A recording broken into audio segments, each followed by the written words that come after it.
যারা তথ্য নিয়ে বসে আছে কখন তারা সুযোগ পাবে তখন তারা ধরবে, এটা আমরাও বুঝতে পারছি। যেই মুহূর্তে আমরা দেখতে পাচ্ছি উপদেষ্টা পিএস এপিএসদের দুর্নীতি বের হয়ে আছে, তখন একে একে বিভিন্ন সমন্বয়ক উপদেষ্টাদেরও কিন্তু তথ্য এই মুহূর্তে আমরা দেখতে পাচ্ছি আস্তে আস্তে বের হচ্ছে।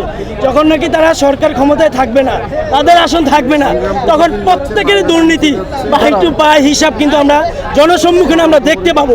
তখন আমরা তাদের গামছা পেঁচিয়ে জনগণের সামনে তাদের বিচার দেখব এবং আমরা বিচার নিশ্চিত করবো ইনশাআল্লাহ। উদ্দেশ্য করে বলতেছেন?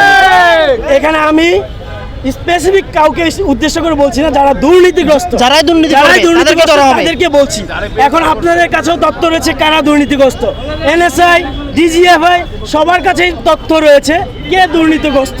সামনে আমরা এটা আরো পরিষ্কার হব, তখন আমরা স্পেসিফিকভাবে সবাইকে বলবো। এরকম কি কোনো তথ্য আপনাদের কাছে আছে? অলরেডি আমরা দেখেছি মোয়াজ্জেম হোসেন, যার এপিএস আসিফ মাহমুদের এপিএস, তার কিন্তু বিদেশ যাওয়ার কিন্তু একটা নিষেধাজ্ঞা দেওয়া হয়েছে। অবশ্যই সেখানে একটা আলামত পেয়েছে, তাহলে তাকে বিদেশ যাওয়ার কোনো নিষেধাজ্ঞা দেওয়া হতো না। এছাড়াও তারা যে পার্সোনাল মিটিংগুলো করেছে, বিদেশ ভ্রমণ করেছে, সেটা আসলে কী উদ্দেশ্যে করেছে সেটাও তাদের পরিষ্কার করা উচিত বলে আমি মনে করি। যেহেতু তারা সরকারি কোনো খরচে যায়নি বা তাদের পার্সোনাল মিটিং উপলক্ষে তারা সুইডেন গিয়েছে, বিভিন্ন দেশে গিয়েছে, মধ্যপ্রাচ্যে গিয়েছে, আসলে এই কাজগুলো তাদের কি, তারা সেখানে কি জন্য মিটিং করেছে সেটাও জনগণের কাছে পরিষ্কার করা উচিত। নাকি তারা বাংলাদেশের টাকা পাচার করে সেখানে জমা করেছে সেটা আমাদের জানা উচিত।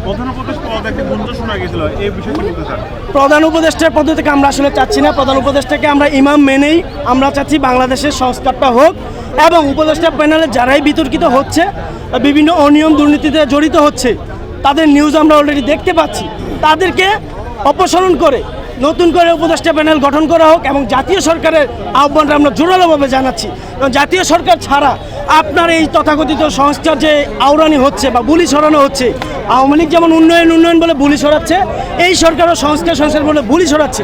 জাতীয় সরকার ব্যতীত এই সংস্কার কোনোভাবেই সম্ভব নয়। তাই আমরা মনে করি আমাদের অন্যতম দাবি এই মুহূর্তে, এই ক্রাইসিস মুহূর্তে, এই সংকটে একমাত্র সমাধানই হচ্ছে জাতীয় সরকার গঠন।